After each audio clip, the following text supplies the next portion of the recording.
Welcome back to the show, everybody. This is the Upper Tier Podcast. It's Thursday, but Darren, it's not Thursday Tier Talk, because Thursday Tier Talk is finished for the season. It's not, no, it's very upsetting, isn't it?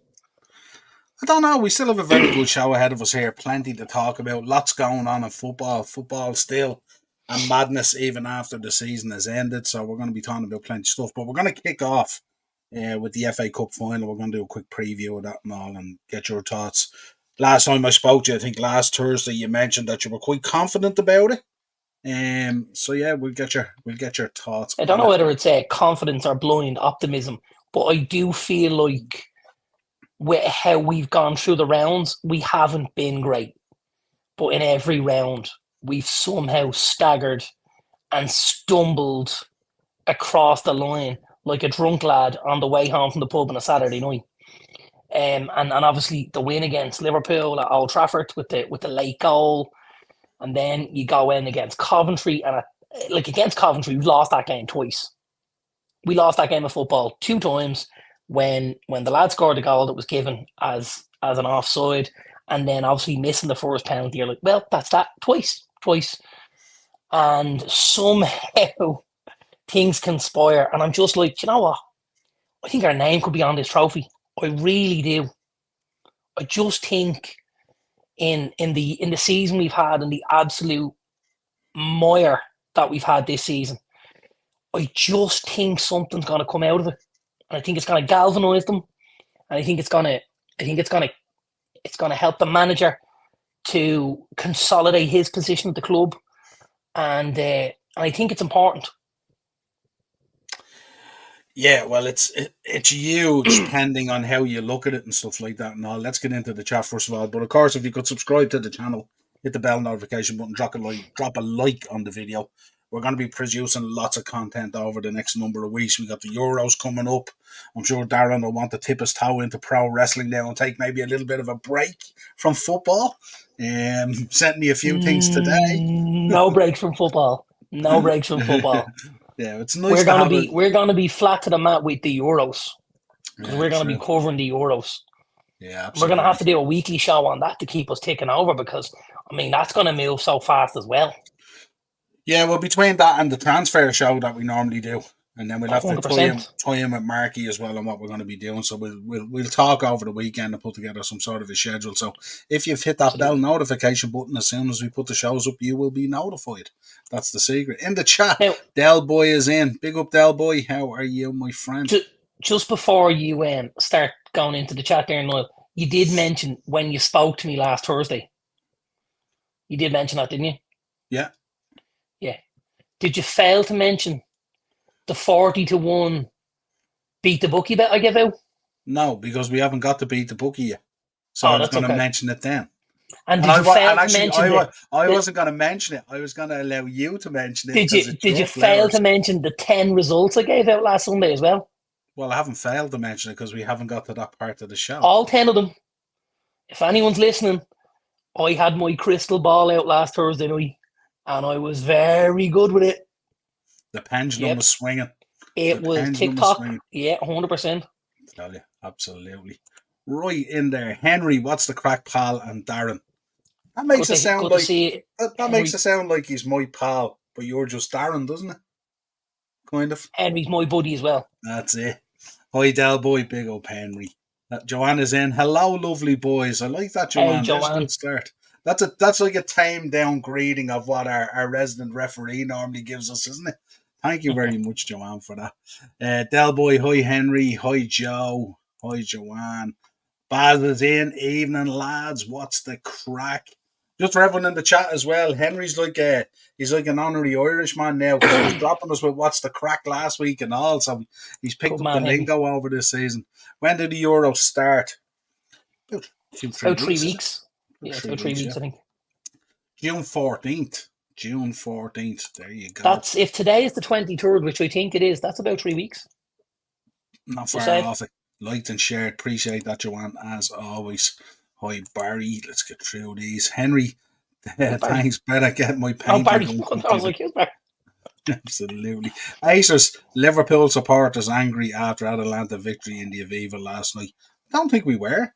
I was talking to Darren after that match, and I was quite complimentary and very happy. And not only that, I prepared a slide to congratulate him. So no Look anger at here, that. my friend. No Look at anger that. here, my friend. No flies on this kid. Hello, Del boy. Hello, Joe.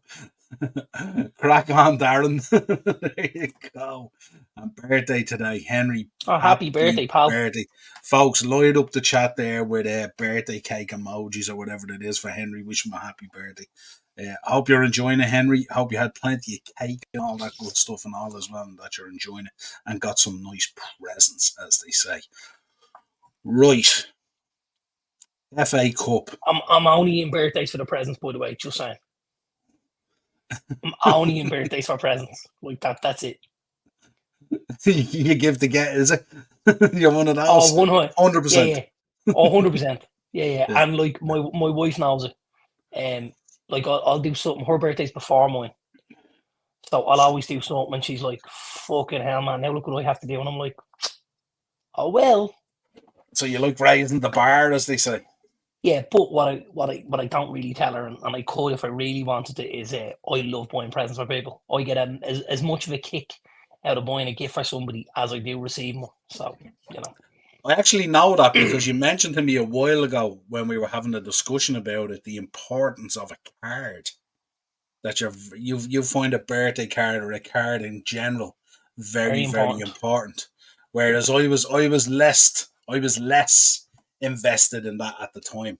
Yeah. But you made a very good point about it now and stuff like that. Oi, Henry, happy birthday! There you go. Look at Baz sending in all the cakes and ice creams and probably a cornetto and all in there, Baz. Is there? No birthday kids have a point on me. Absolutely. Happy birthday, Henry. Absolutely. City demolition job incoming. There we go. Now, is it SummerSlam '88 demolition, or is it the one where Bill Eade had the really bad hair? Which one? I'll tell you. Thank you. I feel older than Niall. I don't know at the moment. My body's a my wreck at watch. the Can you minute. see my watch? Yeah. My watch has just notified me. The upper tier is live now. FA Cup final preview, and there's a picture of me and you on the watch. Love it. I hate cards. What a waste of money. Joanne. Joanne. We'll send you over a load of cards when it's your birthday, Joanne. Just there you go. Right, FA Cup final. Give me overall synopsis, thoughts. We can talk about lineups. We can pretty much at this stage we know the danger and all that kind of stuff. I didn't look at latest team news or anything like that when I put these together, so this might change. Yeah. Doku might be in there or whatever it is. I didn't really look at. You might have changes on this side as well. I kind of favoured, with the exception of maybe one or two. But give us a breakdown. You go from the United side first of all. Yeah, so I suppose couple of pluses in the United side for me. And we gave out our Player of the Year awards today at United. So I don't know whether you saw that or not. No. But the Sir Matt Busby Player of the Year was Bruno Fernandes. So Bruno obviously plays. And our Players Player of the Year was Diogo Dalot. And who's really kind of cemented his place in the team, I would feel, this season. He's done a pretty good job for us, Dalot, and he's definitely a guy who I like to see on the pitch because he looks like a guy who cares. He looks like a guy that's trying to leave it out there for you. Whether his level of ability is where we want to be, I don't know, but he's certainly a guy who gives his all.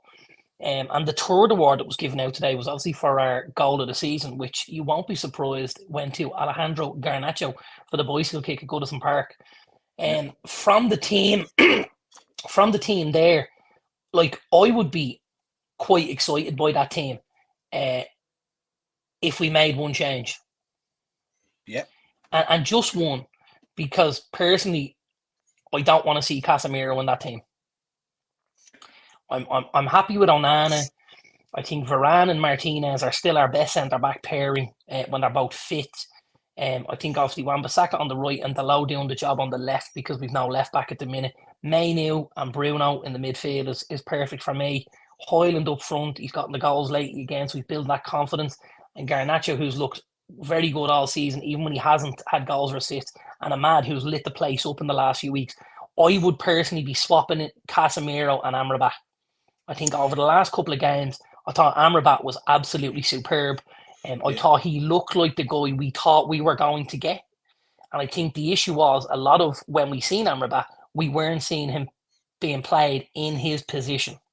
So if you remember, initially when he came into the team, he actually played left back in a couple of games.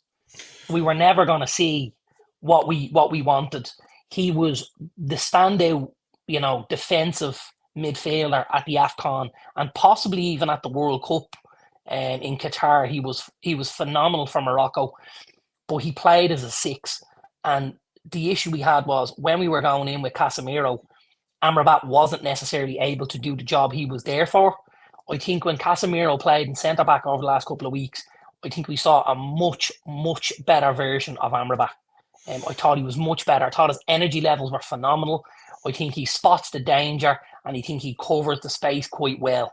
I think Casemiro's legs have left the building. And I think now, because the legs have left the building, he's making rash challenges and he's throwing his foot in an attempt to save face, but it's not helping him in the slightest. So for me, that's with what we have out there, the only change I would make is Amrabat in for Casemiro. But other than that, I wouldn't be too displeased with what's going out there. I suppose from Amrabat's point of view, as you said, over the last few games, we've kind of seen that energy and that kind of somewhat box to box and everything that we've seen in the World Cup or whatever it was, and it was he was very, very impressive. And to be honest, the only reason you loaned him and didn't buy him is because you were strangled a bit with FFP. Otherwise, he'd be a Man United player. We would have paid for him. Yeah, absolutely. And he wasn't mental money either. Look, you know what I mean? Considering the tournament he had. Yeah, and I think what was his sell? His sell was what, 23 or 25 or something like that. It wasn't huge. His fee, if you were buying him, not loaning him. 16. 16 for 16, is it? 16 to buy him. That's a snip. Yeah. I suppose the emergence of Kobe Mainu as well, obviously has had somewhat of an effect on that as well, because obviously he came into the team and lit the place up really in terms of his application, even though the team struggled a lot of the season, stuff like that. But he certainly was the standout guy. Again, when you're looking at that, for me, that midfield triangle, like in my head, I break down a midfield triangle to a 6, an 8, and a 10. Yeah. And Mainu is our 8. He's your guy that plays in the double pivot and plays looking both ways. Fernandez is constantly looking forward. He's your creator. He's your 10. And Casemiro is that 6. He's that rigid, sit in front of the back 4. He's that Rodri, or that's the role he should play. So that's the role that, for me, Amrabat was able to do very well, which gave Mainu an opportunity to try and keep the game ticking at his pace as an 8, and then get the ball into Bruno, who was then able to open the game up a little bit for us. And I think it worked quite well, Yeah, absolutely. Henry Jim, were you surprised you got to the final, Darren, instead of Liverpool? Why did Manchester turn up but not for any other game? They've turned up in a few games, but I mean, we have, but don't forget, and this happened quite regularly over the 90s and the 90s, where Liverpool were in the absolute doldrums, but they always made a game of it against United. And I think the Liverpool-United game is now the big game for United. And because we're not challenging for championships, Liverpool are, but we're able to get ourselves up for single games and create havoc for Liverpool the way they were for us. It's a reversal of what used to be. 100%. Reversal of what used to be, yeah. Absolutely. Yeah. What else are we going to talk about? Obviously, you're going to see... obviously, Rashford's going to play some part in this, isn't he, I would imagine? He is, but again, I'm more than happy to see him come off the bench. Yeah. If I look, and again, if I make the Amrabat change, to look at the bench then, and to have, an Eriksen, a Casemiro, a McTominay, a Rashford, an Anthony, it starts to puff out the bench as well a little bit, that if the game is tight or if you need a goal, you have changes to make. The problem was all season, we didn't have any changes to make because we were so threadbare on the bench. You were looking, even as as recent as four weeks ago, we had 6 academy graduates on the bench. You had players on the And that, bench that didn't even have profile pictures on the Premier League website. you know, and that makes Yeah. life extremely difficult when you're a manager and you're trying to navigate your way through a game and you need to make changes and you can't because your squad doesn't physically allow you to. That's tough. Yeah, absolutely. Acers in Ineos in discussion. Karen McKenna or Jim Ratcliffe must be desperate to get rid of Broad Hag. We're going to be talking about the managerial situation tonight. So we'll hold fire on that. Joanna's going for a 2-3. Managerial merry-go-round. Absolutely. And Henry's in. He's going 3-2 City. Joanna's going 3-2 United. Acers is going 4 or 5 City. Joanne's convinced Man United win, definitely. Interesting. I hope so, Joanne. I hope so. In terms of City, I put Kovacic in there, and not for any particular reason, but I just put him in there because they're just drenched with talent. You know, you could find a place for maybe a Doku in the game if you wanted. Absolutely. You know, they've so many, you know, Nathan Ake, and they've a bunch of men. I suppose the only area is the goalkeeper. And as we said last week when we spoke about it, what a substitute goalkeeper Ortega is, and we've seen the benefit of him. Absolutely, and we've also seen in the last week that there's maybe a question mark regarding Ederson's future at Manchester City. Me personally, I think that will come from the Ortega conversation. I think when your number 2 gets to a certain level, you need to move the impediment in front of him to allow him to flourish. And I think the boy Ortega has done a phenomenal job at City. And I think at times we see managers make these decisions. If you go back as far as, you know, the class of 92, Sir Alex Ferguson sold Mark Hughes, Andrei Kanchelskis and Paul Ince to make room for David Beckham, Paul Scholes, you know, Gary and Philip Neville, Nicky Butt, stuff like that, to open up space in the squad. And I think that could be what Pep Guardiola's looking at. He might be looking at somebody like an Ederson saying, you know, we could possibly garner 40 to 50 million here for this guy. We have a ready-made replacement in him in a Stefan Ortega. And maybe they decide to go somewhere and pick up a number 2, you know, and promote them from the Championship or something like that, or from Europe. And again, look to build a similar sort of profile. The way Ortega did, came in as the cup keeper and then was able to come into the league games and stuff like that. And it's a really clever thing to do. Carson today signed another year as well. Scott Carson. Great character. Again, you know, I've watched the documentary, the Netflix documentary. It's a really good documentary. But Carson comes across really, really well. He's a really, really likable sort of guy. Does a super job for them in the training ground, you know. He's obviously involved with the goalkeepers, but can play his part in the games and stuff like that. Really good character to have around, and really good guy to have around with the younger players. You know, doesn't mind having a word to some of the younger players to go, not sure, maybe have another think about it and go again. And you need those pillars in your dressing room. Yeah, you need those sounding boards, don't you, where not everything arrives on the manager's desk, that there's a group of people there, like you said with Rodri in the documentary as well, and also Kyle Walker and all, and even to see players that aren't playing, how pivotal they are to push people on and stuff, you know. So it is a very, very good. I think I'm on episode 3 at this stage, so but yeah, very, very interesting. Joanne, what do you think of this points deduction for teams and City possibly getting relegated? I don't see City getting relegated, do you? No, neither do I. No, I think that would be a massive step. And I don't think the FA and the Premier League are brave enough to do it. Now, looking at points deductions, now we heard the other day as well from the Premier League, I think, and the FA, that they've been in talks with the embassy in Abu Dhabi, I think it is, isn't it?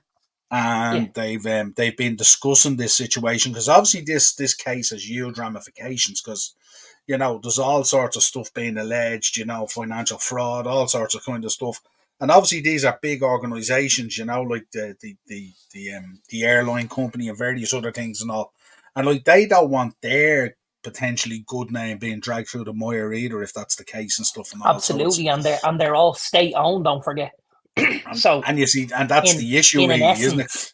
Yeah, in an essence, with the Premier League and with the UK government maybe making allegations against Manchester City, they're not making them against Manchester City. They're making them against, the royal Once, family. yeah, once a club is And stayed on, they're throwing shade at it. It'd be the same if they go into absolutely. Newcastle.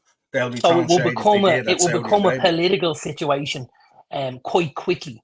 And I think that's something that, maybe you might see play out towards the end, where you see you might see City's ownership getting involved and saying, listen, we understand there's been a certain amount of things that's gone on here that would paint us in a bad light. So we're going to hold our hands up for a certain amount, and you're going to make the rest of it disappear, and we'll come to an amicable agreement which will keep everybody from saving face. And there will be obviously sanctions, but again, I think they'll all be financial. I think, and here's the thing: some people may not want to hear. If the owners of Manchester City were to buy their way out of this, I personally wouldn't have a huge issue with it, provided the money went to the right places, i.e., grassroots football. If City's owners decided we're going to pay some sort of a record fine, some sort of compensation here, and it went into the FA or into the Premier League and was distributed for the good of football at grassroots level, I don't have a massive problem with it. I suppose where the problem kicks in is it sets a precedent, and then obviously It with does. Everton getting points deductions, with It Nottingham does. Forest getting points deductions, I reckon what they did was they went to the embassy and tried to get the embassy to intervene maybe internally. Because it looks like they're knocking on doors there, and it looks like it's gone very, very legal and stuff like that. And maybe they give a heads up to the embassy to say, look, if this goes into court, we're going to be calling in CEOs from big companies run by the royal family there and all that kind of stuff. Do you really want this being dragged through? This is a different gravy. This ain't Judge Judy, you know what I mean? And it's just No, I wonder. I'm sure none of those people involved in those companies and stuff like that. And again, it's all alleged. We've no idea, but I'm sure they don't want to have to rock up the courts in London and stuff like and that there's a or whatever it diplomatic is. process that they would have to go through for all of that. Yeah, Because again, some of those people that would need to be called may have diplomatic immunity. Don't forget that. You know? that's right. Yeah, yeah, And so absolutely. there could be a huge issue around this. Yeah, I don't think. I honestly don't think. I don't envisage a situation where the problem is you're calling into question the whole Premier League really from the last 8, 9 years, 10 years, whatever it is, and stuff like that. And all there's a lot to unravel in this. Yeah. I remember when we were going through the Lance Armstrong stuff from the Tour de France and stuff like that, and it was just the way it was just unraveling all these Tour de France's, all these achievements, all these, all the charity stuff and the cancer and the Live Strong and all that kind of stuff and all.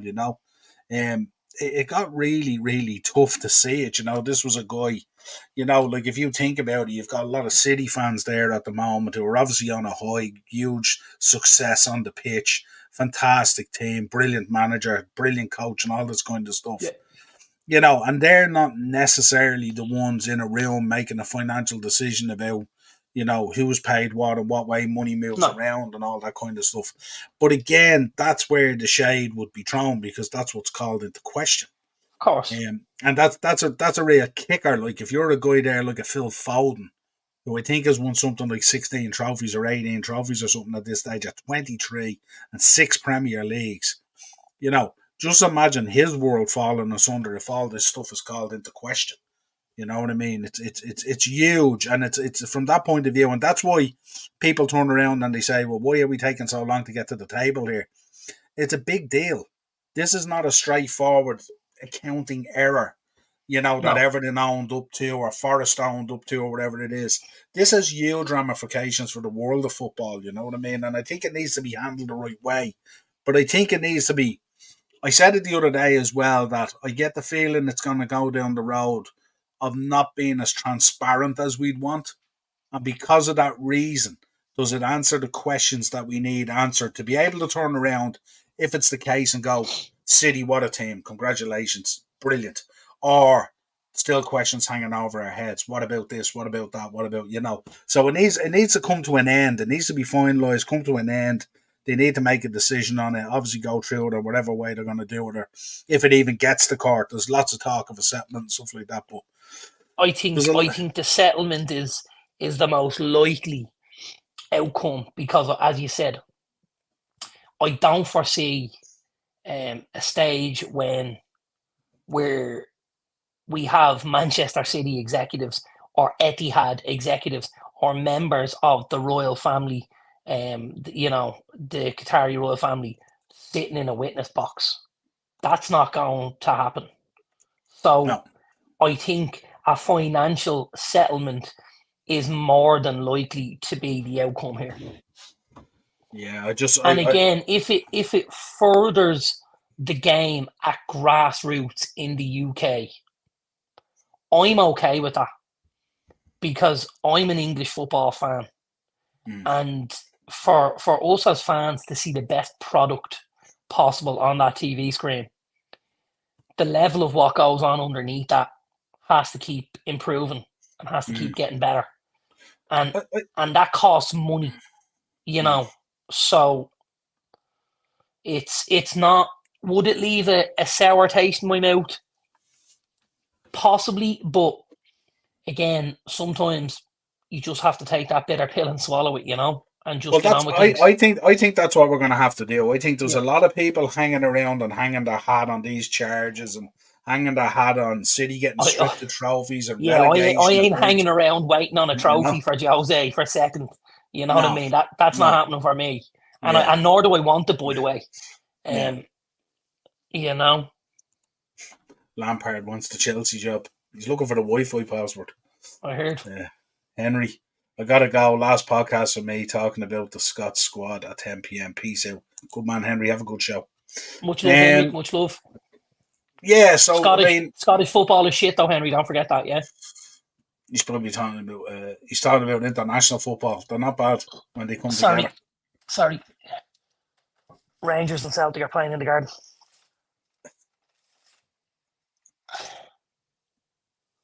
I'll have to get you an Ibrox picture or an Ibrox plaque for the side of the house so you can just show him down on it or something like that. Yeah. You Rangers imagine. and Celtic are playing in the back garden. I just pulled the curtains.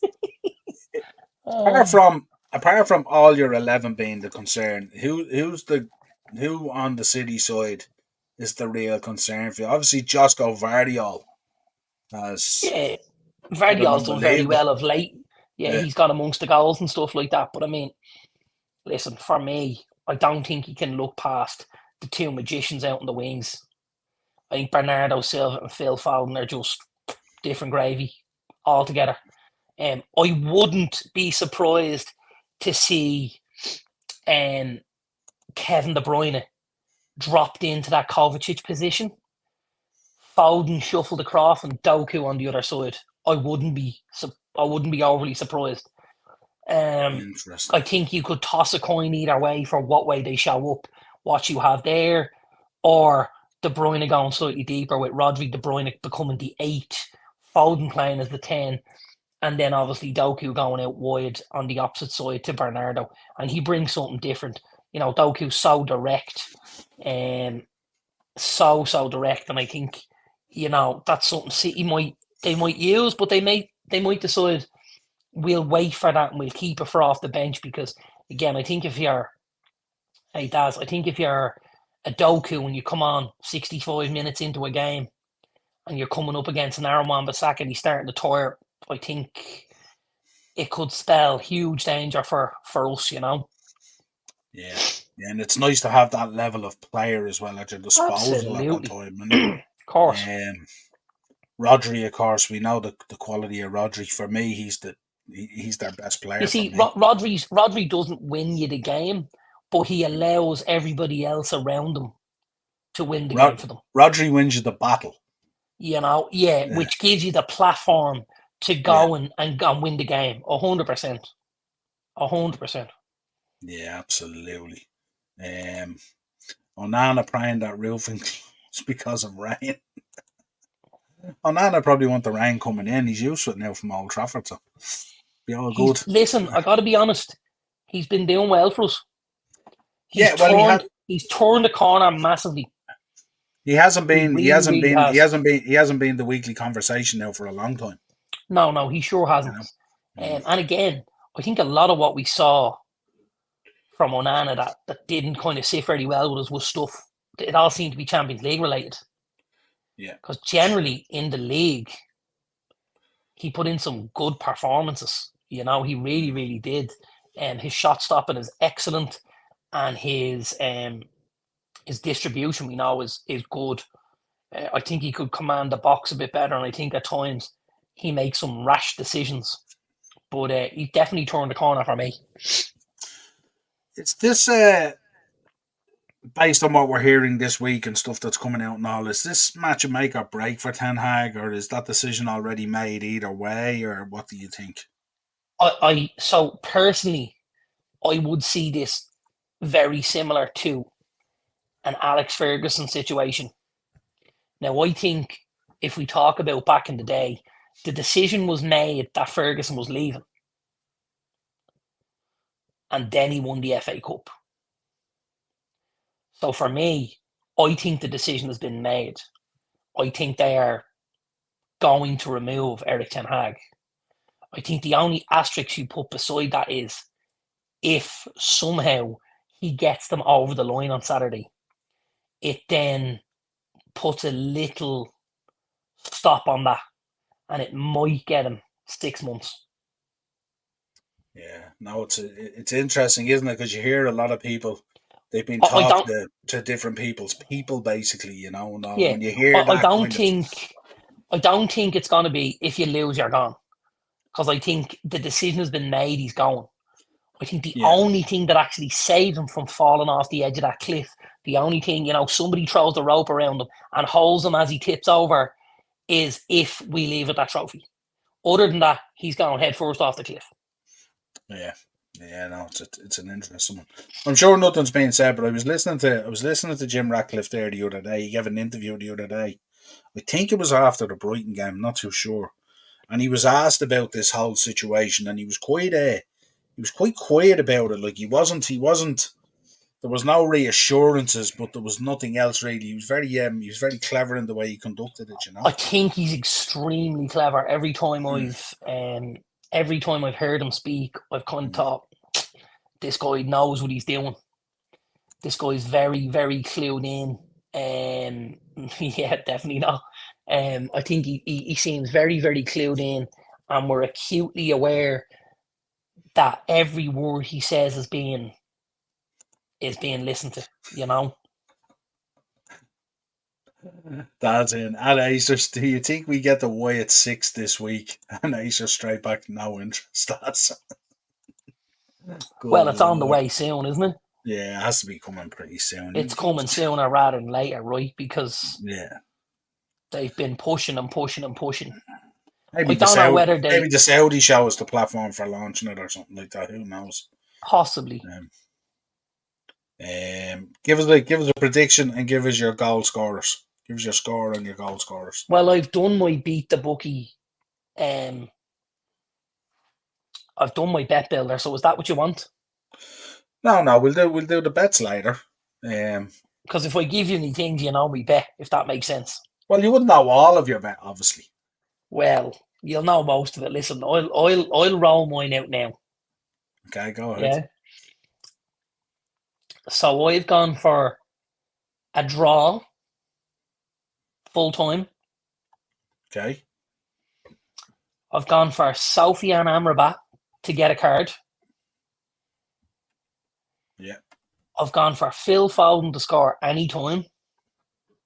Yeah. And I've gone for both teams to score. So a 1-1 or a 2-2. So we're heading to pens, are we? Oh, we're heading to extra time anyway. Yeah. Interesting. So if you can get a score draw, a card for Amrabat, and a goal for Foden. 56-1. It's not too bad at all. Not too bad at all. The Leinster biggest fans, we know price, it's the for biggest price in that bet is actually the draw. Yeah, I would imagine so. Mark saying, well, hey, Yeah. up the lads, thought you would have worn the old suits for the FA Suits for Cup the final FA. preview and sang us, come on, you Reds, like the old days. I'd say Niall would look an absolute treat in that white Liverpool number. Do you remember the Spice Boys? I'd say Do it you looked great in know, that, pal. I liked it. I liked it. You I'm didn't like not. it. Nobody liked it. I'm not. I'm not. Well, I liked it until what was Until it? The 80 Cantona popped until up the and buried you. 85th, 86th minute or whatever it was. Yeah, absolutely. I put a bet on Ten Hag to develop a new hairline that winning against Man City. There's a QR code tonight, Noel. Yeah, seen that. Seen that. That's coming. What's the crack, Where was lads? the No wrestling? wrestling. Where was the QR code? What's coming tonight? Was it NXT or something like that? On a Thursday? No, it'll See be something today? tomorrow. It'll be tomorrow night, will it? Or did it go up on the socials? Oh, I don't know. That's what I'm asking you. You told me you seen it. Did I see it? Or did I see the Might one have gone from on the the socials, did it? weekend? Might have been on the socials. Yeah, big up, Mark. What's the crack, lads? No wrestling talk. All Yeah, right, you know. they can talk away. How you does? No curry in them suits, cuz. Absolutely. Absolutely. I'll have been there. Tell you a story. 4-1 Man United. It's a shout. I could tell them a story. I could tell you a story about a little accident I had in a crane number. I could save tell it you a story. I I'll told save it. yourself and Baz a story yesterday. I don't think we'll Absolutely. go back over it on the No, live. absolutely. Good, Mark. Watching the darts on the iPad. There you Oh, brilliant. go. Right then. Let's talk about this whole managerial situation. Poch, Lopetegui. So much to talk about. Kieran Kieran McKenna, Thomas McKenna, Frank, Vincent Enzo Company. Maresca, Vincent Company. This is like a really weird case of strange bedfellows. This is keys in the bowl, and you go home with whichever keys you pick out. This is literally what's happening right now in the managerial merry-go-round. You know, Right like if from you're, I saw something just before I came on one of the socials, and it was a question, and it said, Kieran McKenna, what do you do? Option A, take the Chelsea job. Option B, take the Brighton job. Option C, take the new contract that Ipswich want to give you, worth 20 million. Or option D, sit tight and wait for the United gig. Like, how does a guy with such tender years and a guy who's finished just second in the championship with little old Ipswich Town, how is he staring down the barrel of Chelsea, United, Brighton, and 20 million to stay at Ipswich? Like that's like a wet fucking dream. if you were his agent, what are you telling him to do? Park your United kind of stuff and all. If you were independent, you're his agent. These are the deals that are on the table. Let's suppose Ten Hag goes. Let's suppose he's binned off on Sunday or Monday or whatever it is, right? So all those jobs are available. What are you advising Kieran McKenna to do? Considering tender age, all that kind of stuff and all, plenty of managerial years me ahead. personally, yeah. Me personally, and I know you know very well, I'm not a guy who just has to push the United thing all the time. That's not my modus. It never has been. Yeah. The first thing I do is I get Todd Bowley's number and I fucking block it. Right? Because I want no hand actor part with Chelsea after seeing what they've just done to Pochettino. I want no hand actor part of that. That's a no-brainer. Okay, so you're taking Chelsea out. Chelsea are gone 110%. I think if you look at Brighton, they're a step above Ipswich. And I think they, for me, would be the most attractive move because of the freedom I would be given to a degree, and also the level of expectation where it would be. So that for me would elevate that. I'd possibly look at, the Ipswich gig and see how I've been treated, and only Kieran McKenna knows this, how well things have gone in the background, how's the club dealt with him, how's he enjoyed working with the players. Must have gone very well, though, mustn't it? Absolutely. Because if I you think believe about it, that's not an unbelievable team. It's an unbelievable.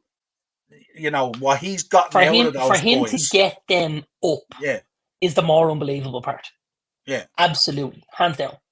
Hmm. So, I probably look at that and I probably say to Ipswich, how am I going to be back here? Because if I look at somebody like a Vincent Kompany who has raised his profile with Burnley, he wasn't able to take the next step in the Premier League based on the kind of backing he received at Burnley. So if Ipswich want to go down the road of backing Kieran McKenna and putting money on the table for him to invest in a squad to keep Ipswich in the Premier League, I think that's very attractive as well. And then there's the United gig. And you look at McKenna being, an ex-United coach, and you look at him having ties to United and stuff like that, and then you look at the possibility of him coming in and working under an Ashworth, a Barada, a Wilcox, an Ineos, being backed, having the youth system. Don't forget the United youth teams are really playing good football at the minute. Their 18s have just won the league. Their 23s are starting to turn over some good players as well. So United is attractive as well. Plus, let's be honest, United are United. So, I think he's got a lot to digest and he's got a lot to think about.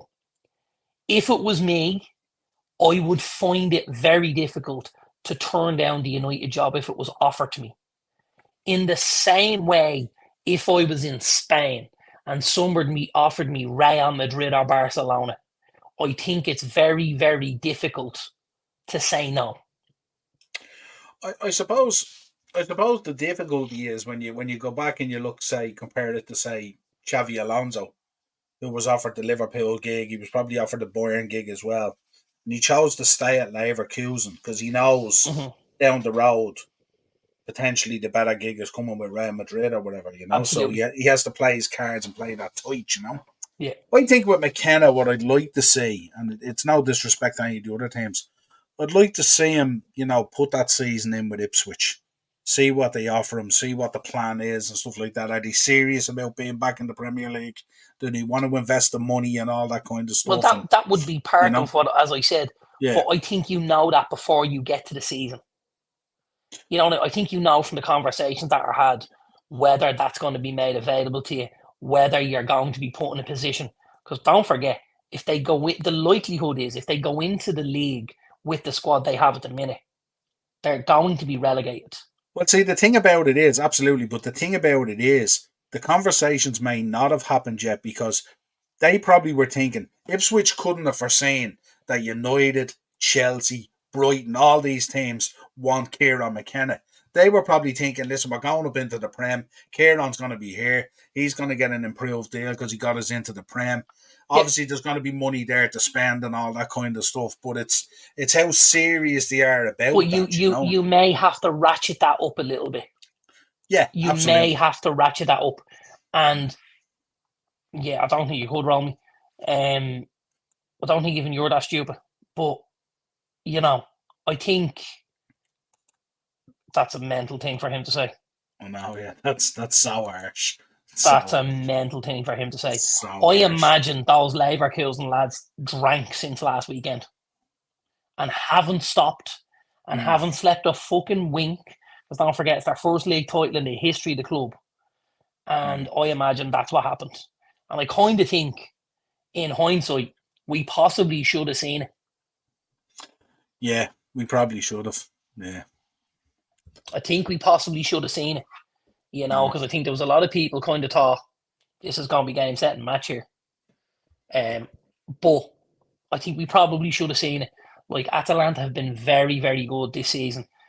We know, they did a really good job on you guys and stuff like that, and they fully deserve it. But I don't think you can also foresee a game like the game Adamola Lookman had last night. Yeah. I don't know how many times I read last night the words Nigerian Messi. It was just unbelievable. That would be a great signing for Ipswich. The boy Ellis Sims, who was on loan at Coventry from Everton, a really, really good footballer, plays as a number 9, big physical target man. That would be a great addition to an Ipswich squad. And that's the type of backing Kieran McKenna would want, but I think it would need even more. Yeah, I think so. What about Poch? I mean, obviously, we've had a lot of discussions about Poch this season, and we called it right at the start of the season that this should have been a 3-year project that they were prepping for 3 years from the start of last season. Let's say. Absolutely. Um, there's a lot of talk coming out at the moment. We're not too sure whether he requested it and wanted to go, or whether he was pushed out the door. There was talk that he had dinner with Bowley and all, and Bowley was a big fan of his and wanted him to stay and all this kind of thing, but just pressure mounted or whatever it is from the other people involved and stuff like that. This is absolutely a power struggle. Mm. This is 110% a power struggle. This is Maurizio Pochettino saying, listen, I've done a job to a certain level. For me to go to the next level with what we have, I need to be involved in the conversation of who walks in that door. And Todd Bowley said, that ain't happening. And Pochettino said, that's fine. I'm out. See you later. Absolutely. Yeah. And personally speaking, if that's what happened, he's 110% right. Because if you look at the sheer chaos that Chelsea have brought in the market over the last couple of seasons, like, it's been crazy. It's been like, an 8-year-old kid on crack playing FIFA. It's just been mental. It really has. For them to throw money around the way they were throwing it around. And we talked about, but the money's only being paid out over the course of the length of time of the contract and blah, blah, blah. They spent like a fat kid in a sweet shop, and I think the level of understanding of the market was miles off where it needed to be. Absolutely miles. Yeah, and I think, like, obviously we look back on it as well, and we looked at, like, this whole thing of only buying in under 25s and stuff like that, and not having that experience in there as well, that core experience to bring these guys along, coupled with a lot of injuries and all that kind of stuff, and they were decimated with injuries as well. But yeah, no, it's a tough one. Romy's hit the nail on the head here. Look at this. Yeah. Romy's hit the nail on the head. He knew Poch would be sacked. When you've owners who run a club like an MLB team with the contracts, interfering in the football stuff and advertising, you're asking for trouble. 100%. Yeah. This is the lads in the background not understanding how to run a football club and how a football club needs to be run. Do you reckon going forward with all the changes we're seeing in football and backroom staff and all that kind of stuff, you're seeing it at your club, you're seeing it at my club.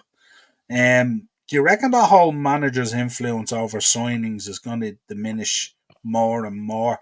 I spoke to you today. Most of these guys being appointed now are being called head coaches, not managers anymore. I think what's going to happen is you're going to get to a level where when your manager wins a certain amount, they will garner that kind of rub and that kind of respect. So if you're 2 or 3 Premier League titles in the door, you can say, I now want to say in who's brought in the door.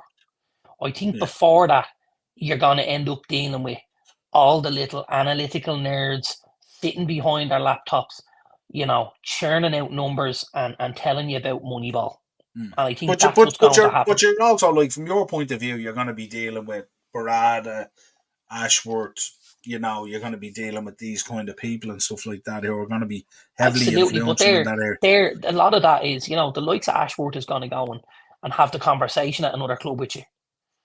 But he will be pushed in a certain way, and that will be numbers driven from the background. That will be, we need 20 assists and 20 goals a season. We have X amount of money to buy them. Where do you get them? Yeah, I'd say he was happy to leave in a way when he seen the direction Todd wanted to take them. Chelsea just want yes men. Absolutely. Yeah, I think so. I just think Chelsea's just one of those, like, we talk about it all the time. The impatience in that club at every level is crazy at times, you know what I mean? Yeah. And it's just, I don't know, you can't bring in a load of younger people like that and have a transfer policy like that and spend £1 billion over 4 windows or whatever it was. And, like, you turn around then and you're just binning off these managers because things don't come together when you know you're not going to see the benefit of your work in the market for 2 to 3 years till everything kind of matures and gels and all that kind of stuff. And I think maybe it was a case, maybe there's a case, maybe Poch's little bit of success at the end of the season didn't help his plight, maybe that's what it was, who knows. Very, very strange, very strange. And then, look, you'll always have the Spurs undercurrent as well, won't you? To get your Cody Rhodes prime bottles, yeah. Not yet. How can you spend $1 billion and only have one good player to show from it? I think they've a few good players, in fairness. I think they've more than one, in fairness. They've definitely more than one. Well, I mean, let's if we break it down very, very quickly, because we don't want to spend too much time on Chelsea because they just don't have the fan base to warrant it. But if we were very, very quick, I mean, the boy Palmer is obviously the standout. I think Nkunku wasn't fit, but when he was and played games, I think he looked a footballer. I think the boy Malo Gusto came in and did a great job in the right back position as Reece James is understudy and possibly even now becomes first choice for me. I think Caicedo, towards the end of the season, we started seeing the guy who was there at Brighton. I think Enzo, again, will be a huge, huge player for Chelsea over the next couple of years. So, like, there's 4 or 5 that are really moving in the right direction, I think still there's still some to get back from injuries. The boy Wesley Fofana at one stage was the standout young centre-back in the league. And everybody looked at this kid and went, oh my God, this kid's amazing. Like, when he comes back, he could be like a new signing for Chelsea. Yeah. So there's plenty there. It's lopsided, but there's talent, there's ability. There's no style chemistry or friendship in that Chelsea squad. They're fighting over a penalty between each other. They're 4-0 up. Yeah, absolutely. Yeah, no, there's a lot of that as well. And it's, look, in order to have that kind of chemistry there, you need characters there. You need guys who are there who are going to pull that together. You need guys who are going to go up to Madueke and say, the fuck are you laughing about when we just lost a cup or something like that, or we just lost a semi-final, and Thiago Silva standing in front of him in absolute fucking tears because he's lost. You know what I mean? And that's the Rodri role. That was what we seen in that City documentary when somebody wasn't pulling their weight. Pep Guardiola didn't need to go at them because he had guys that would do the job for him, and he had guys setting standards and not allowing those standards to drop. And that's what Chelsea need. That's what a lot of teams in the league, I feel United need it as well, by the way. So that's not a slight on Chelsea. I feel like there's a lot of teams need to set the bar. I think for me right now, the only kind of teams in the league that do that are City and Arsenal. Yeah, absolutely. You know, Just a quick one on the England squad, because obviously we're going to get into your team of the season and your players and all that kind of yeah. stuff and all. Obviously, England squad and stick out there. Anything crazy? Anything? There was a few little bits, I suppose. I was surprised to see Trafford make the. Now I know it's only the initial preliminary squad. Yeah, I was surprised to see Trafford because obviously he's lost his place at Burnley, but yeah, in the same breath, Ramsdale isn't playing games either. So on yeah, that basis, Henderson and Pickford for me go, and then one of the other two boys will go. Maybe Southgate might decide the boy Trafford did well at the Euros with the English lads. Maybe I'll pick him and give Ramsdale the break. He might mentally need it, or maybe he'll decide I can't shit on this kid any more than he's already been shit on this season. I need to take him for a confidence building exercise. yeah. And I'd imagine You know, Ramsdale this summer he'd be looking for a move, wouldn't he? absolutely, hundred Yeah, I percent. think he'd be looking for a move. But yeah, it was interesting. I was happy that the boy Kwanzaa got a call up. I'm not sure I whether he'd was make the final squad or surprised. not, but I'm happy. He's been I, decent, I Darren. was surprised. I got to Mm, be honest. yeah, Um, I was. It wasn't like for me. Obviously, I think Brandway. It's a no-brainer. I think he's been yeah, phenomenal. He's been absolutely. phenomenal for Everton. Yeah, Um, I do think, and I know a lot of people will laugh when I say this. I think he missed a little trick by not bringing Tarkovsky, yeah, because if I'm going in with Pickford and Brantway, yeah. That's synergy. I maybe play like, okay, we know Lewis Dunk is in a similar mode to James Tarkovsky. Big, physical, commanding, good leaders, like a tackle, right? Brighton didn't have a very good season, and they didn't have a very good season at the back. They conceded a huge amount of goals. Mm, Me personally, I'd have gone with Tarkovsky and Brantway, knowing I can at least play them as a pairing, and they have proved themselves on multiple occasions this year already. mm. Yeah, no, it's not a bad show. Be interesting to see once it starts getting whittled down and stuff like that. I always find it weird as well. We spoke about this before. So many defenders, so many forwards, and so little midfielders. It's a strange one for me, the way And, he and what does makes this. it even more strange is one of them isn't a midfielder. Yeah, Do you absolutely. know?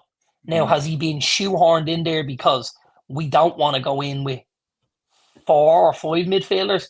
Again, if I'm looking at it, Jude Bellingham's not a forward either. He's a midfielder. mm, So, James Maddison isn't a forward. He's probably a midfielder for me as well. yeah, And so I can buff the numbers that way. yeah, And like I was slow again. The two of the ones that surprised me most were the two Liverpool boys. I thought Quansah and Jones were two stretches, if I'm honest. yeah. I think Kwanzaa has had he's had. I would, as a come in kind of season, really. I think he's done really well. I'm not sure whether he'll be in the final squad or not. I think Joe Gomez he's had a I decent think I season think as Joe well from warrants where a he was. spot there. Yeah, I Yeah, absolutely think, and I think he's yeah, got great versatility all along the back line. He can play right, left, or centre back. And I think if absolutely. England have an injury or something like that, at least Gomez You have that is physical. versatility. He's Yeah, quick. He's good with the ball at his feet, and mm. he's a good one-on-one defender and stuff like that. I'm all right with Gomez. Or with Gomez, to be honest with you, I really, really am. Happy to see Um, Wharton in there. really happy. Yeah, yeah, I thought so. I think we obviously saw the kid Mm. firsthand. Himself and Will Hughes were phenomenal at Anfield that day. And I think if you look at it, like for for Crystal Palace to have a goalkeeper, a defender in Gahey, a midfielder in Wharton, and a forward in Eze in there is just unbelievable. And I think the boy Tarek Mitchell can probably count himself a little bit unlucky that he didn't get in as well. Yeah, absolutely. Couple of other quick bits that we want to just talk about, and then we get into your stuff. Obviously, we spoke about this today in our WhatsApp group. This whole Sorry, just offside thing. before. Sorry, apologies. The the one thing we didn't talk about, obviously, was the elephant in the room um, with the England squad, which was the omission of Marcus Rashford. Yeah. And that for me was extremely warranted. Um, you know, we'll talk about it later. I'm certainly not gonna.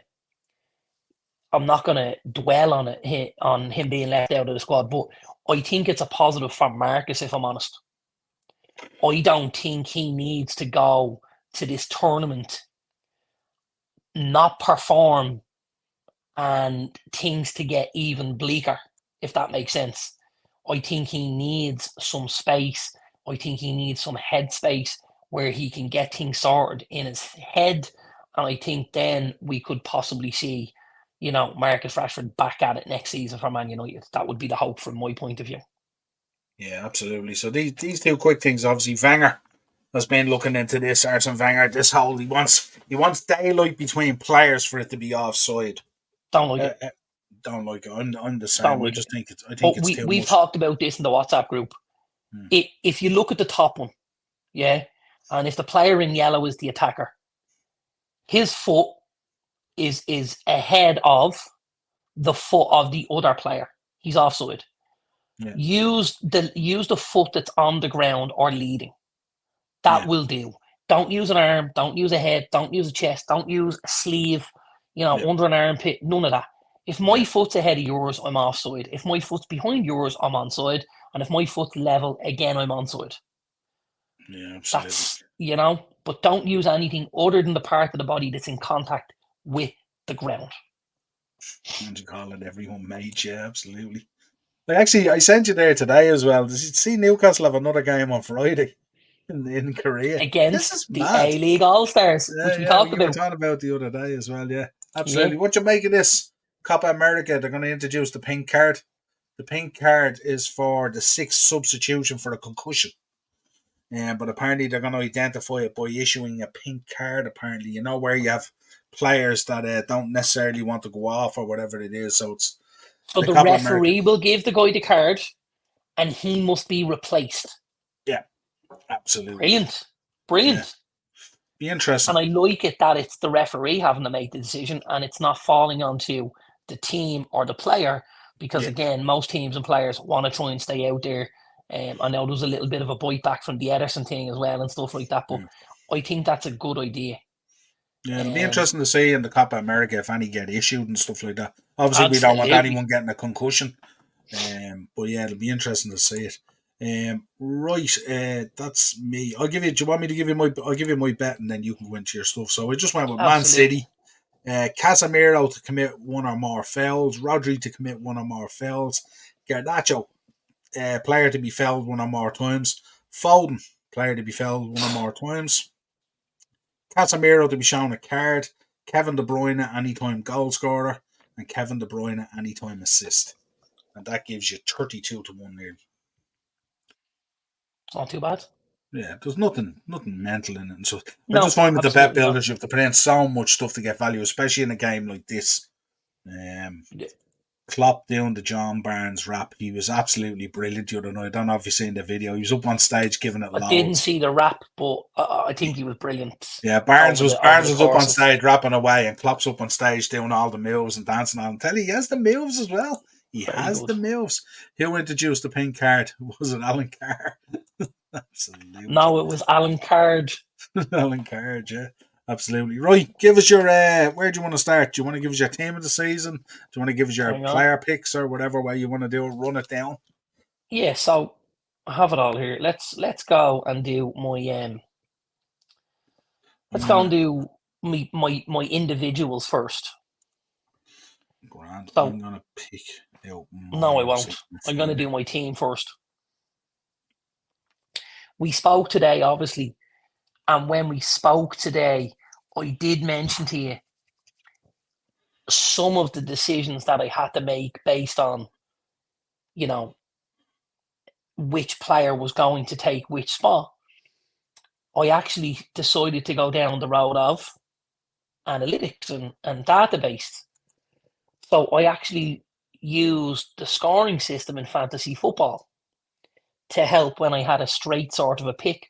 And as we spoke about, you said, well, that's not a terrible idea. At least you're looking at what somebody has brought to the game over the course of the season and stuff like that. So I Yeah. suppose 100%. the first. You want me to go ahead? Yeah, far away. The first one for me, and this was again, it was one of the positions where I was in between where I was going to go. But having looked at it, if I look at it from a clean sheet point of view, I possibly go with one player. But if I look at it from man of the match performances, saves made, bonus points garnered, all of that, and points total, I go with the guy I've gone with. And for me, I can't look past Jordan Henderson this year. I think he was just phenomenal for Everton. I think for You the mean you whole mean season. you mean Jordan Pickford, Who do I say? Jordan Henderson. You Definitely going definitely, Jordan if Henderson. Jordan Henderson is in your Definitely. team of the season, I'm in trouble here, big time. Jordan Pickford, sorry. I just think he was phenomenal. There was a conversation, obviously, because there was some other good performances and stuff like that, and I suppose honourable mention would go to David Raya. But for me, I just think Pickford was different gravy. I really Yeah, do. I think, and when yeah. Everton needed him, he stood up week after week after week. So I've gone with Jordan Pickford. Pickford. Big up, Kyle. Thanks for Hey, joining Coyle. us, buddy. My back four um, consists of one, Ben White. Yeah. Again, I think White's been unbelievable this season. I know he's the brunt of a lot of jokes and memes and stuff like that with his appearance and whatever, but I wasn't overly confident in Ben White's ability to play right back at the start of the season. I thought we'd see him play centre back, and I thought we'd see Yuri and Timber play right back. Now, obviously, that changed because Timber was injured Injury. very early and stuff Mm. like that, and that meant White had to play right back. But I think he's been Sensational. phenomenal. I Yeah, think he he was sensational. absolutely owned it all Mm. season. He really, really did. And I've then gone with the Arsenal centre back pairing. Again, I think Gabriel and Saliba for me, not only were they the best partnership in the league, but they were the standout individuals. I couldn't see past either of them. I would have liked to, Mm. because as you know, I'm not a Gabriel fan. Yeah, absolutely. That's what I was But just about. I was just about to say it. Yeah, so that's a I big am pick for not you. yeah, I'm not a Gabriel fan, but I gotta put it out there. The guy was phenomenal this season. And I think in a similar way to how Vidic and Ferdinand played, I Mm. think Gabriel and Saliba are quite similar. I think Gabriel's your destroyer. I think Saliba's the one with the pace. He's the cooler head. He's Mm. better with the ball at his feet. He makes those really good decisions. But I think Gabriel is the guy that just goes and puts his head in places where most people don't want to put their feet. Um, my back four is going to finish off, and this was another one of my toss ups, because obviously at left back there wasn't many standout candidates, and I had two, and again I went down the road of fantasy football points, and when I did that, I've gone with Anthony Robinson. That's who I had. Very good. I knew that was who you had. We knew we'd had this Yeah. conversation. Initially, I was going for the boy Destiny Udogie at Spurs, Mm. and when I looked a little bit deeper, um, Robinson is almost 30 points more than him in fantasy football. That's Mm. big, that's really, really big, especially when you play in a team that aren't as successful as Spurs are. I think that's huge for me. So Yeah. my back four is Ben White, Gabriel, Saliba, and Anthony Robinson. Exact same as mine. Exact Yeah. same. Yeah, exact same. What was the difference in the points differential when you looked at it on fantasy between the two left backs? Because obviously Udogie went out injured. Obviously, There's about he 30 missed. points. What did he miss? About 2 months or so. About 6 weeks, yeah, about 6 weeks. About 6 weeks. So I About 30 wonder. odd points. Yeah, so that was probably the injury is probably what So, tipped it so the maybe. injury is close, but again, for me, if I look at it, Robinson plays in a team who aren't as successful as Spurs. Oh There yeah. could be 10 places between Fulham and Mm. Spurs. So for him Yeah, to be and Fulham as well anywhere didn't in the have a great conversation, season either. Fulham didn't have a great season either. no, Very hit and miss. they had some good games and stuff like that, but they certainly didn't have, across the whole season, a very, very successful season. So I think Robinson kind of really earned his way into that position for me, you know. And you will be winning Probably any league winning any titles with league these titles with boys, those boys, mate. right? Um, I'm gonna have to look at my midfield actually. No, I'm not. Yeah, the first. So again, if you think about what I said earlier, balance is hugely important to me. Yeah. Sorry, And what when formation? What formation did you go, by the way? Did you go 4-4-2 yes, or what did you go? no, if 4-2-3-1. 4-2-3-1. Okay. Yeah, which is your standard, two midfielders, your 6 and your 8, Yeah. and then your 10 in between your wingers and your 9 up higher. Yeah. So again, like I couldn't pick a team of the season without Rodri. I couldn't pick it. No. He's the first one on my sheet. I just think he is absolutely next level. And I think again, just what I've seen in that documentary just brought a whole new level of respect for the guy, and the leader he is and stuff like that. We already know he's a serious footballer, but when you're a leader and he genuinely seemed like a really good human being, I'm just like, fucking hell, this is really tough watching this guy. I really like him, and he's supposed to be a guy I should hate, Well, we hate him Again, because he's so good. That's absolutely. the Oh, problem. that's yeah. When we got to the next position, I suppose this was another one of those positions where I thought, right, I might go in one direction, and in the end, I decided, you know what, I'm gonna go this way. So with Rodri paying my 6, I've actually gone with Declan Rice at 8, in beside Rodri. I did look at Odegaard, but for me, I think Odegaard's better position is a little bit higher on the pitch. I don't think he's very combative. I think Rice is, though. Rice likes to put his foot in, very combative, and wins a lot of ball, and then uses the ball quite well, or gives it to someone like an Odegaard. But for me, when we look at what it's the Manchester Treble. City documentary The treble, isn't it? on Netflix. Yeah, no, it's not The on. Yeah, it treble. is on It's Netflix. called the treble The winning treble. season or something like that. Yeah, It's it's called in the very treble good, or Kyle. something. You'll really enjoy it, pal. Well worth a watch. Yeah, and the horrible thing is, Kyle, you'll really enjoy it, even though it's City. Like, and again, I wanted to hate it. They're fucking next level. They really are. Yeah. So I've gone Rodri and Rice as my 2 in the middle. I head over to the right hand side, and again, I'm a big fan of this kid. I think he slowed down a little bit towards the end of the season, but I think it happens when your manager absolutely drains the life and soul out of you, and that's Bukayo Saka.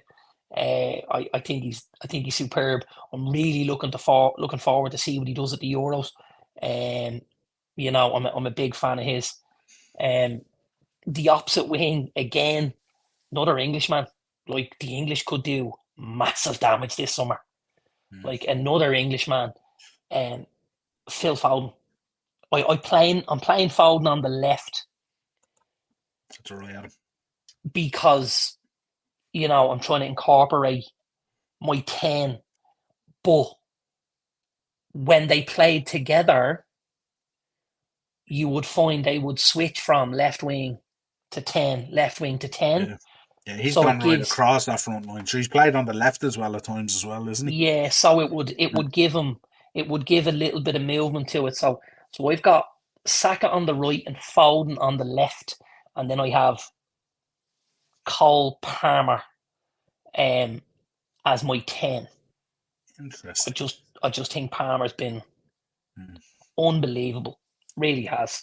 I don't I can't speak highly enough of how Palmer's done this season for Chelsea, and as an individual. He had a point to prove because he put his hand up and he said he's had a point to prove. We can't pick Vinicius Junior in a Premier League 11 though, Acers, can we? We're not doing a world 11 here or a European 11 here. My dad used to say, you can put lipstick on a pig, but at the end of the day, it's still a pig. Thanks, Jerry. You're a gent.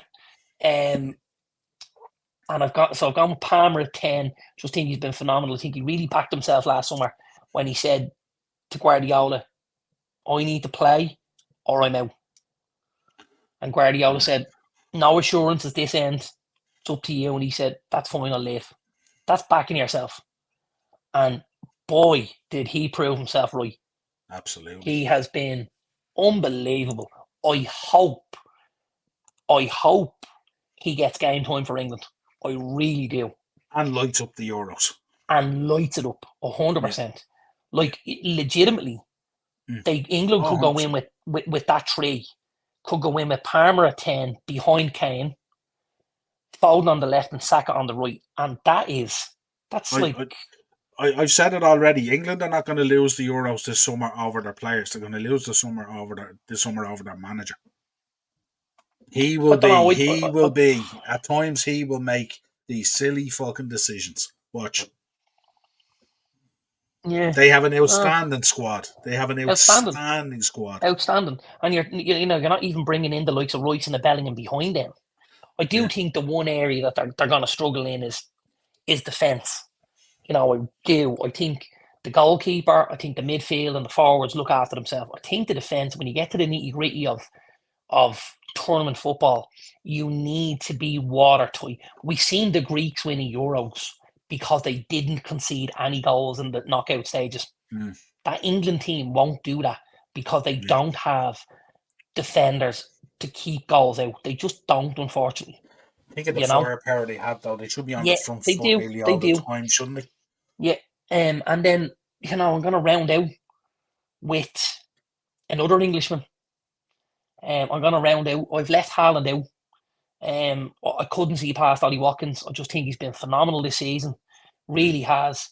I think Haaland scored goal, but I think for me, Watkins has been the best striker in the league this season. I think his performances all round.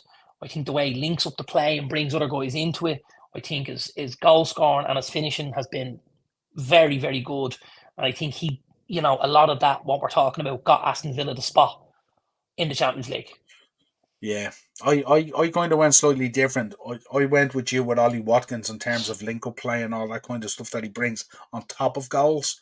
But what I think it was, if I paired him with Haaland, the output would be sensational, I think. And I put Haaland in there because the biggest commodity in football is goals at the end of the day. You can't. Absolutely. And listen, me and you talk about Haaland all the time, but, I think between a Saka, a Foden, a Palmer and a Watkins, you've got enough goals. Yeah. And I think... Yeah, I had the exact same as you, except I had Raya in goal and I didn't have Saka in the team. I had Cole Palmer over on that side, Foden on the other side, Rodri and Royce, and then up front I had Watkins and Haaland. That's it. Two players either side. It's a flip of a coin, really, but I mean, I included the Golden Boot winner and the Golden Glove winner. That's the only difference, you know what I mean? So it's and those things for me are just undeniable, they just aren't. When you're picking an 11, but each to themselves. So that's what I went with. With my player of the year, I couldn't see past the Stockport Messi. Yeah. You know who the Stockport Messi is, right? I don't. The Stockport Messi is Phil Foden. For your player of the year? Player of the year, Phil Foden. Okay. Yeah. He grew. He got a couple of inches taller. He got a step quicker. He got, a couple of kilos stronger. He just grew this season for me. I think obviously playing through the middle and as a 10, when De Bruyne and stuff like that was out, it put a little more expectations on his shoulder, but he didn't fucking drop. He actually grew. And that's... Was your player of the year decision, was it based on who you wanted in your young player of the year decision, or did you treat them separately? No, they were very separate. Were they? Okay. They were very separate. Well, for me, Foden's got 6 Premier Leagues. I would find it hard to pick him as a young player of the year. Let's put it that way. Well, I picked him as the young player. Because I think if you've got 6 Premier Leagues, though, it's hard to be viewed as the young player of the year. Like for me, the young player of the year is breakout. Well, they should really have the age thing on it, to be honest, shouldn't they? Really, if they want to do it. Well, like they could make it You know? under 21 or something. Yeah, because I think when you think about a breakout season, you can have a breakout season at 27. Of course you could, and if it was your so, first, yeah, absolutely. Yeah, But so for me, like the young player of the year was Cole Palmer. You know, decent show. I've gone Foden for the player of the year, and Palmer for the young player of the year, and just because of the experience Foden had, and then obviously Palmer backing himself and coming out of City and saying, "I need to play games here," and he backed himself, and he backed it up after he backed himself.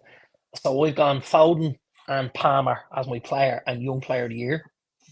Yeah. My manager of the year won't surprise you because you know who this is already. Yeah. This is Unai Emery at Aston Villa. All day. I said all day long, if he gets Aston Villa fourth place in the league, he's manager of the season for me. Yeah. And that's, again, I can't change that. My worst signing of the season. I don't think it will be a surprise. Is one Sandro Tonali at Newcastle. Very alike here. I just think, when we talk about it, like Newcastle were done up like an absolute kipper. Yeah, like a lot of it I put on AC Milan. Do you? 100%. Yeah. I put it on AC Milan, but I also put it on Tonali because don't tell me he didn't know what was going on. And I think for you to come in a door, so good he did it twice.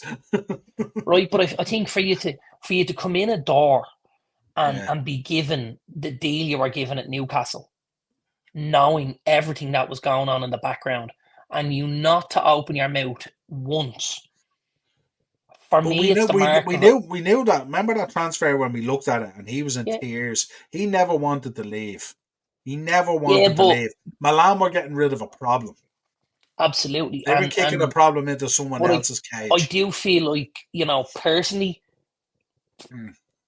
I think morally he's got to stand up there and say, "Listen, there's something going on behind the scenes here." Because I think to do that to a club and then expect when you come back for fans to cheer you. And in fairness, the first round they supported them greatly and all, and they were absolutely they did. Absolutely they did. We know how good those Newcastle fans are. Yeah. We know how good they are. But I think when he comes back, it could be tough. But I think people will understand there was a certain level of shithousery going on in the background there. Could you see him heading back off to Italy again pretty quick? Could certainly see some sort of a loan to get him out of there. Yeah, I think so. And as we said, when he was in there originally, he wasn't setting the world on fire either, No, he obviously knew all this shit was in the background that's going to have to be dealt with. So how could you focus on your ball? Yeah. I've just one left, and it's my flop of the season, and it's not who you think it is. I haven't thought of anyone. You've seen my one, so it's not who you think it is. And I suppose the reason it's not who you think it is I think there would be a misconception that it was going to be Marcus Rashford. And he was definitely in the conversation. Heavily. He was definitely in the conversation. But again, I did talk to you about looking into fantasy football a little bit, yeah? And there's a lot of... This would be interesting to see what the stats shows you, yeah? There's a lot of good footballers below Marcus Rashford in the points totals in fantasy football. Now, it's something I'm just going to bring up very quickly because, again, these are, if you're a midfielder in fantasy football, you're scored on minutes played, and you're scored on clean sheets if your team get them, and then you get goal scoring points and assist bonuses. So if I put in midfield and I put them into order by score total, the first three midfielders are Palmer, Foden, and Sackett in that order. They're the three I went with. Yeah? Yeah.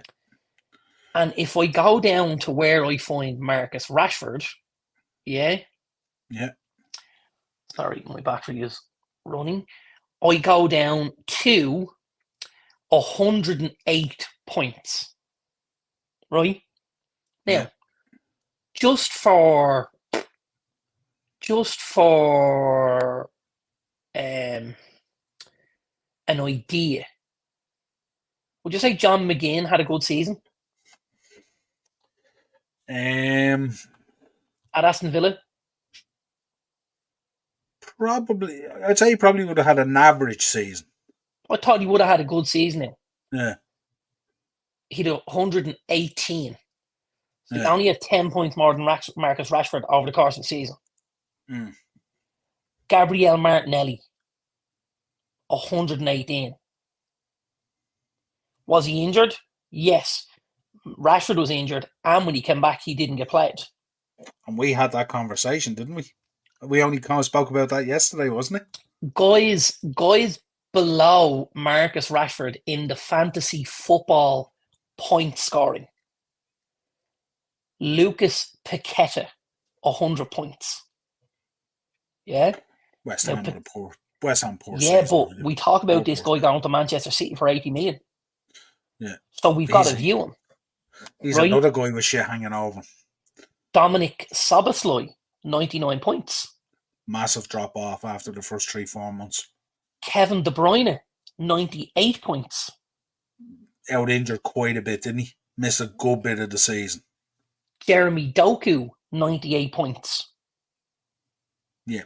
Didn't get the time that we thought. Sure, he didn't. Kind of came in, started out kind of right, and taking out was a bit. But you see where I'm going at this. Yeah, but see where Scott McTominay, 98 points. The boy Simon Adingra, who had a breakout season at Brighton, 97. Harvey Elliott, 96. Mykhailo Mudryk, 92. A lot of guys. Pedro Neto, 86. Yeah, again, a lot of guys who Miguel Almiron, 77. Yeah. And these are guys that we talk up. Mitoma, 74. Yeah, massive drop off at Brighton. Massive.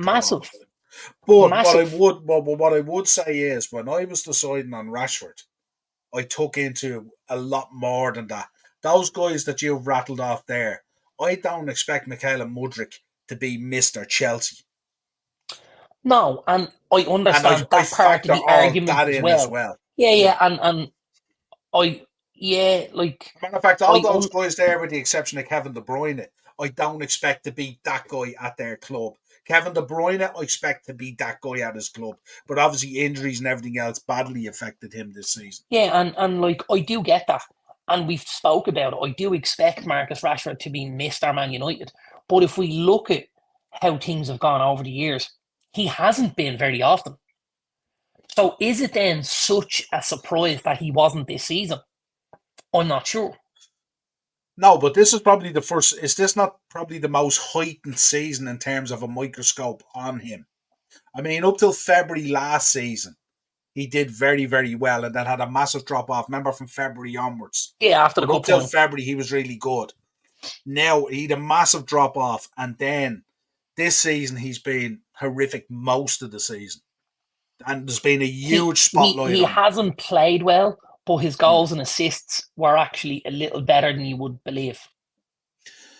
Yeah, but you know where I'm coming from. Like when I think of Marcus Rashford at Man United, I think of him like Lampard at Chelsea, like Gerrard at Liverpool. That's my expectation. Lampard didn't come through at Chelsea. He was a West Ham player. No, but you know absolutely what I mean. In a Steven Gerrard bracket. Yeah, 100%. That's who I expect him to be. Absolutely. And the fact that he's never been that for us, though. He's never been that for us. So that's why I didn't go the route of Marcus Rashford. But I will tell you who I did go the route of. And I'm not overly happy with having to say it. I went for one Evan Ferguson. Because this time last year, we were being led to believe that Manchester United and Spurs were putting big money on the table for this kid. Yeah. And he fell off a fucking cliff. He fell off a cliff. Disappeared. So when did we see him at Brighton this season? He's possibly, I don't know if I've ever seen. Well, I know I have seen, but I can't recall seeing somebody have such a good, as we would call it, breakout season, and then the next season Vanish. just being Vanish. the hide and seek champion. Yeah. I And mean, he has. that's We know he has been going through a lot of mental health issues and stuff like that now. But still, and that's not you know, something we're making light of. But you no, don't absolutely not. factor that into the football in question when you talk about where we expected him to be. I think right now we probably expected Evan Ferguson to have 20 goals to his name this season in the league. And a big move on the cards. And a big move on the cards. And now, I mean, if things don't turn around for Evan Ferguson pretty quickly, he's going to be looking at a move to the championship. Yeah. Scary, isn't it, when you think about it? And so for me, that's where I went with my flop. Yeah, Ted Jota 110, massive injuries for Jota. He's just so in and out of the team. Now, the one thing I'll say about Jota is Jota generally plays as a 9 for Liverpool, and in fantasy, he's played as a midfielder, which means his points per goal goes up. So it's Elanga not good enough for United and scored 119 points, 100% was something I looked at as well. Got 119 points at Forest. Yeah. You know? Yeah. It's a real interesting one, isn't it? When you look at it, it's a good exercise to do as well. It's really interesting, But I like to bring in a lot of different factors and look at them and go, And I said to the boys on the show the other night, no, it wasn't me throwing shade at United, because even as a neutral, I'm really disappointed in the trajectory of Marcus Rashford's career. We've spoken about this, So he's I know the talent in the world. Absolutely, he has all the raw materials you would want from a guy, and he has the the background, that Manchester background that you would want, but it's just not happening right now. It's just not happening. And whether that's a managerial thing, or whether that's I need to get out of here for a little while, and clear my head. I don't know what it is, but if he's going to be a Man United player and they're going to talk about him the way he should be spoken about, he needs to step this up massively. Need to fix up quick, isn't he? 100%. Yeah. What age is Marcus now? Is he 26? 26. 26. Yeah. Clock's ticking as well. 26. Absolutely. He should be balling out right now. You know what I mean? Absolutely. Balling out. Yeah. All the talent, none of the drive and passion, it seems. Yeah. When you look, even seeing a picture. I seen a picture today, actually. He was in training today, and he was there with Dallo. And Dallo had his arm around him, and he was doing this, that, and the other to him. And Rashford has his hands in his two pockets, in the tracksuit pockets. Cold-faced, no interest. Cold-faced, no interest. Doesn't shock me. And it's just, Jesus, it's just, and I'm a Liverpool fan saying this, you know what I mean? So Dazzler, who's winning the Euros? Hard to see past France. Yeah. And who are you picking for the playoff championship? Leeds or Southampton? It's a question earlier. Leeds, interesting. It'll be a while since they've turned up in a playoff, isn't it? Be mad to see it. Yeah, I think Leeds. Should be interesting. Yeah, absolutely. Right, fantastic show as always. Gone over an hour and a half here tonight. It's been a good one for considering we know Thursday Tier Talk. I'll tell you how well we did. I've 1% left on the iPad. There you go. Aces is gone. He wants to know Leinster versus Toulouse. Leinster.